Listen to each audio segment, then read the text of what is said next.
हमें तो हमारे ही लोगों ने मारा है, दूसरों ने नहीं मारा। मेरे को भी छोड़ के जो भागे साथ वाले ही भागे। मेरी पीठ में छुरा घोंपने वाले वही लोग थे जो मेरे यहाँ बाल्टे पड़ते थे पहले। नहीं हंसने की बात सही बात थी। कई लोग हनुमान जी खींचर मार गए, क्या खींचर मेरा मकसद था क्या? जब गजेंद्र ने कहा कि मेरी मूछ कटवा लूंगा, वो वक्त था, अगर वोट देते तो मैं उसकी मूछ मुंडवा देता।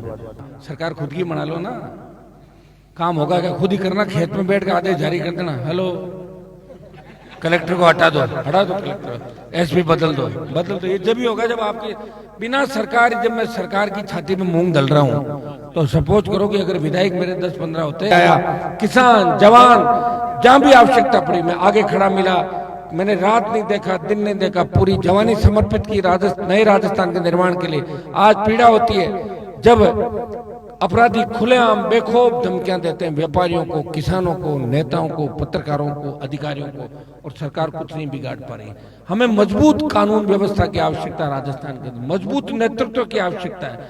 भजनलाल जैसे लोगों के आने के बाद जिस तरह राजस्थान बदनाम हुआ देश के अंदर, कहाँ तो हमारा राजस्थान था, और मजाक उड़ गई राजस्थान की। जो ट्विटर को तो टूटर कहते हैं, हवाई जहाज को कहते हैं कि मेरी रात फ्लाइट में उड़ेगी। फ्लाइट रात में उड़ती, वो तो बोले नहीं। मोदी को श्रद्धांजलि देते हैं, जिंदा मोदी।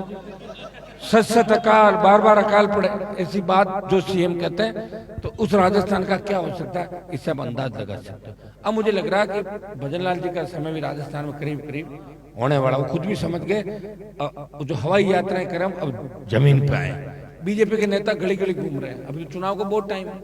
प्रदेश देख कि बड़बोले बोल मैंने देखे, लेकिन घूमते हुए देखा सड़कों पे, इस तरह घूम रहे हैं। संख्या नहीं हो रही, नरेगा के मजदूर ला रहे हैं रैलियों के अंदर, कि मोदी जी की रैली कराओ, नरेगा के मजदूर लाओ, रैली कराओ। अरे भैया, रैलियां तो मन से होती है, लेकिन आप खाली रैलियों तक सीमित मत रहो। रैलियों के साथ साथ इस बार हमें ये करना है कि हमें बदलना है, याद रखना है। कांग्रेस के लोग सरकार जब वोट मांगना आते जब वादा क्या करते हैं, और बीजेपी के लोग क्या वादा करते हैं। ऐसा ही भर्ती के आंदोलन के अंदर आपने देखा होगा। हाँ, कई लोग मुझे ये भी कह रहे हैं निर्दोष थानेदार जो बेचारे थे उनको हनुमान जी ऐसे करके। मैंने कहा भैया 800 में 600 फर्जी थे, अगर 600 लुटेरे राजस्थान में लग जाते तो राजस्थान को लूट लेते पूरा पूरा। इसलिए मैंने रोका उनको, प्रयास किया, लड़ाई लड़ी, और भी लड़ूंगा। मेरे परिवार में कोई थानेदार या नौकरी का कोई काम नहीं है भी नहीं। बहुत बड़ा परिवार, लंबा राजनीतिक परिवार है। हमें इन चीजों का शौक नहीं रहा, आपकी सेवा का ही शौक रहा। कोई गलती से एक आध कोई लग गया होगा तो साइड में है, मैं ज्यादा ध्यान नहीं देता कौन क्या कर रहा है, और न मैंने ये काम किया।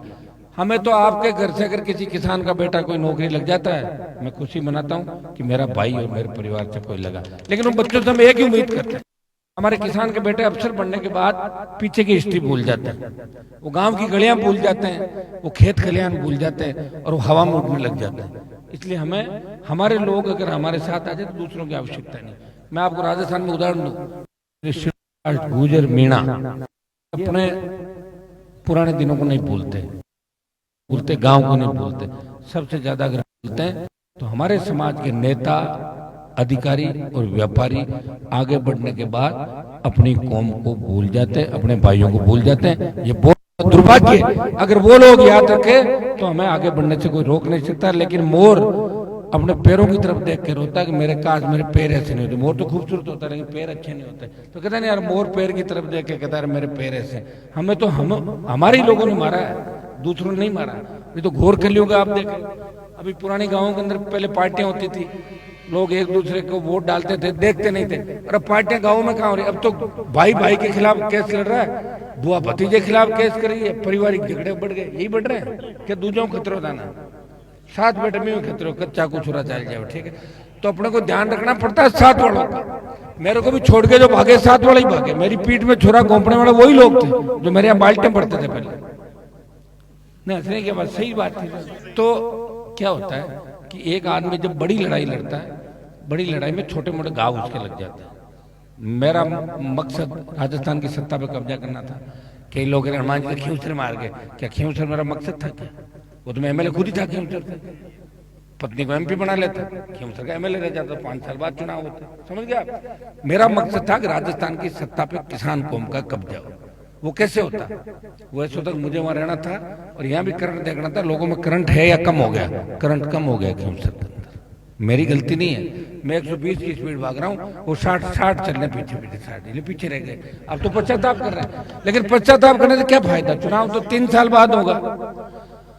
लेकिन राजस्थान के लोगों ने कहा कि हनुमान जी को खींवसर में हनुमान जी के सामने जब गजेंद्र ने कहा कि मेरी मूंछ कटवा लूंगा, वो वक्त था, अगर वोट देते तो मैं उसकी मूंछ मुंडवा देता।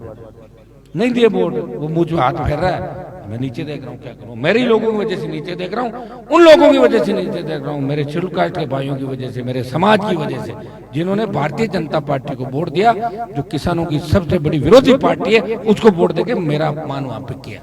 मैं इनसे डरने वाला नहीं हूँ, क्योंकि मेरा लक्ष्य बड़ा है। मेरा लक्ष्य, मैं कांग्रेस के उन लोगों के साथ भी खड़ा रहा जिस कांग्रेस का खाता नहीं खुला राजस्थान के अंदर। आज कांग्रेस के लोग कह रहे हैं ना कि हमारी 8 जीत गई, 11 जीत गई, तुम मर गए थे क्या 14-19 में? जीती तो नहीं, 0 था तुम्हारा। मेल आया था, मेरे घर पे आए थे, रोते गठबंधन करो हमसे, और मैंने हाथ बढ़ाया तो बाड़मेर का उम्मीदवार लेके भाग। कांग्रेस भारतीय जनता पार्टी एक सांपनाथ, दूसरा नागनाथ है, दोनों का फन कुचलना है। इसके लिए आरएलपी जो जवानों की पार्टी है, और जवान जिधर चलता है उधर जमानत चलता है, तैयार हो जाओ। 28 के अंदर राजस्थान की सत्ता पे कब्जा करना है, शेड्यूल कास्ट के भाइयों को साथ लो, सारी किसान जातियां एक हो जाओ और राजस्थान की सत्ता पे कब्जा कर लो। फिर न तो मूंगफली का घोटाला होगा, न मूंग का होगा। आज मैं पत्रिका में पढ़ रहा था ना, आज किस तरह फर्जी तरीके से भुगतान उठाए गए मूंगफली खरीद के।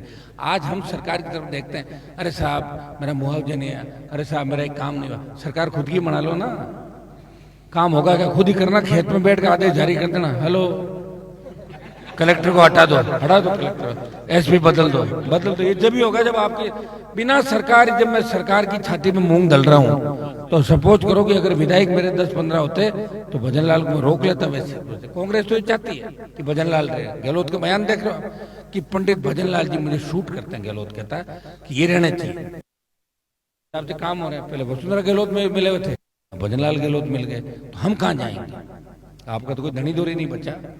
इसलिए आपको चिंता करने की आवश्यकता नहीं। वहां हम बैठे हैं जहां सबसे बड़ी पंचायत है देश की। बिहार चुनाव के बाद नए समीकरण बदलेंगे राजस्थान के अंदर, भजन लाल से भी मुक्ति मिलेगी और नए समीकरण भी बनेंगे। लेकिन इस तरह हम कितने दिन काम निकालेंगे, ये बन जाए ये हट जाए, उसे हमें क्या फायदा? भजन लाल हट भी जाए, उसका भाई कोई श्यामलाल बन जाएगा, रामलाल। अपन तो नहीं है ना, तो अपन तो खुश हो जाओ, कम से कम ये दूर हो तो कुछ राजस्थान बर्बाद तो नहीं हो। जिस तरह की आगजनी घटनाएं रोज घटनाएं हो रही, एक तरीके से पनौती है राजस्थान के अंदर। अभी पनौती तो पीछे है, अरे तैयार हो जाओ, सत्ता पे कब्जा करना। 29 तारीख 7वां स्थापना दिवस है, उस दिन 7 संकल्प के साथ नए राजस्थान में हम सब लोग करेंगे और परिवर्तन बीकानेर की धरती से करेंगे। बीकानेर, चूरू, गंगानगर, हनुमानगढ़ करीब सीट हो गई आपकी 24-25 सीटें। अगर आप बदलाव की राह पर चल पड़े तो इस बार मैं इतना आपको बता देता हूं कि खींवसर की सीट हारने के बाद नागौर, जोधपुर, बाड़मेर में जिस तरह मेरा आदमी भाग गया छोड़ के कांग्रेस में, बाड़मेर, जोधपुर, नागौर वन साइडेड चलेंगे। एक तरफा सीटें जीतेगी राष्ट्रीय लोकतांत्रिक पार्टी मारवाड़ के अंदर। आप ताकत देना, सत्ता के अंदर आपका कब्जा हो जाएगा। शेखावटी तैयार है, जयपुर तैयार है, अजमेर से चित्तौड़ तैयार है। हम हर वर्ग के लिए लड़ रहे हैं और ये नौजवान इस बार बदलाव करेंगे। भगत सिंह की भूमिका के अंदर नौजवान चलेगा। एक नौजवान 100 बोर्ड जोड़ेगा। जोड़ोगे कि नहीं जोड़ोगे?